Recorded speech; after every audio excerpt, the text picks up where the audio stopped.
नाज़रीन, ये थे नए आईजी पंजाब के तैनात होने के फौरी बाद के एक्शंस जो हमने मुख्तसर तौर पर आपके सामने रखे। अब बात करते हैं उस शख्सियत की जिसने गुज़श्ता 3 बरसों में पंजाब पुलिस के अंदर इनकलाबी तब्दीलियां लाईं।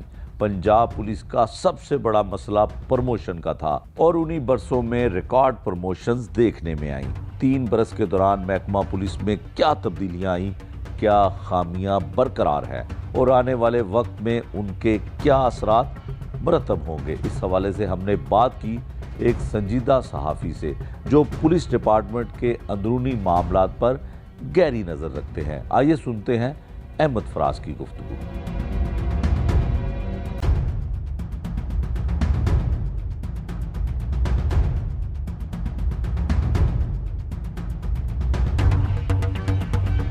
फराज साहब, डॉक्टर उस्मान अनवर साहब 3 साल तकरीबन उन्होंने सर्व किया पंजाब में। किस तरह से देखते हैं उनका दौर कैसा गुजरा?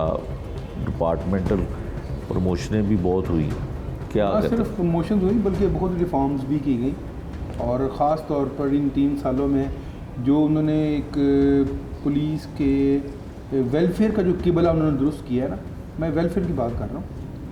उन्होंने उस पर तो जैसे कहते हैं ना, उसके तो किसी भी हरूफ में हरूफ ही नहीं है उसके लिए। जो उन्होंने वेलफेयर किया, जो रिफॉर्म्स लेके आए, उसमें उन्होंने बहुत ज़्यादा काम किया। और मेरा ख्याल है ये जो नए आईजी हैं, मेरा नहीं ख्याल कि उनको कोई मुश्किलात पैदा होंगी, क्योंकि वो एक किबला बना गए हैं, वो एक लाइन ऑफ डायरेक्शन दे गए हैं।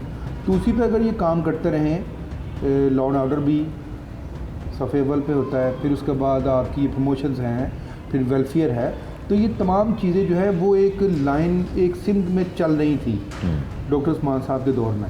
और राव अब्दुल करीम के लिए मैं ये बिल्कुल भी नहीं कहूँगा कि उनके लिए चैलेंज है।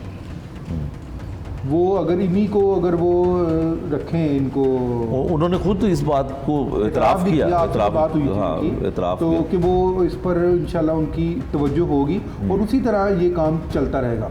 दूसरा, वो जिस डिपार्टमेंट से है ना, एक खुफिया इदारे के सरबराह थे वो, स्पेशल ब्रांच। तो किसी भी सूबे में जो स्पेशल ब्रांच होती है वो आपको पता है वो एक बहुत कलीदी किरदार होता है उनका हर डिपार्टमेंट में न कि तरक्कियों के लिए, मामलात के लिए, लॉ एंड ऑर्डर के लिए। तो मेरा ख्याल है कि वो जो है ना, उनको सब पता है कि किस सूबे में, कि किस ज़िले में, किस तहसील में DPO क्या कर रहा है, RPO क्या कर रहे हैं, SHOs, इवन SHOs की तक की भी रिपोर्ट का उनको इल्म है। तो मेरा ख्याल है वो भी उस पर बहुत ज़्यादा उनकी गहरी नज़र पहले तो थी और अब ज़्यादा होगी, क्योंकि अब वो बतौर IG उन्होंने चार्ज संभाल लिया।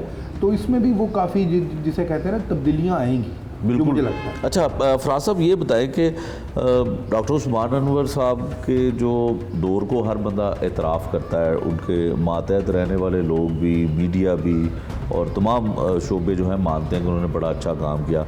आपको याद होगा कि एक ऐसा भी एक वीडियो वायरल हुई थी सोशल मीडिया पे जिसमें IG साहब को कोई वो नाजेबा अल्फाज उसने जो है वो एहलकार किया, पुलिस एहलकार था, लेकिन लोग ये सोच रहे थे ये नौकरी से बर्खास्त हो जाएगा, इसको डिसमिस फ्रॉम सर्विस कर दिया जाएगा। लेकिन हुआ क्या कि उन्होंने उसका ट्रीटमेंट करवाया, उसका इलाज मुआवजा करवाया और उसको बड़ा अच्छा जो है वो ज़हनी तौर पे उसका मदद की उन्होंने। तो ये भी मिसालें माजी में कभी देखी हैं आपने या आने वाले वक्त में हो सकेगा ऐसा? ये आपका सवाल बिल्कुल पूछता है। हमने तो शायद कोई और IG होता ना तो उसकी गर्दन उड़ा देता, लेकिन उन्होंने जिस सब्र और तहम्मुल के साथ उस एपिसोड को उन्होंने बर्दाश्त किया है, उसकी गुफ्तगू, उसकी जो भी वो मामला था, जिस तरह उन्होंने बड़े ही बुर्दबारी के साथ और ज़ीरक होने का मुजाहरा करते हुए जिस तरह उन्होंने उस वाक़े को हैंडल किया है ना, सब खामोश हो गए। उन्होंने वाकई उसका इलाज करवाया और उसकी वेलफेयर भी की और मैंने नहीं ख्याल कि उसके बाद कोई ऐसा वाक़या पेश आया। और देखिए ना, वो तो एक एक्सीडेंटली एक वाक़या था,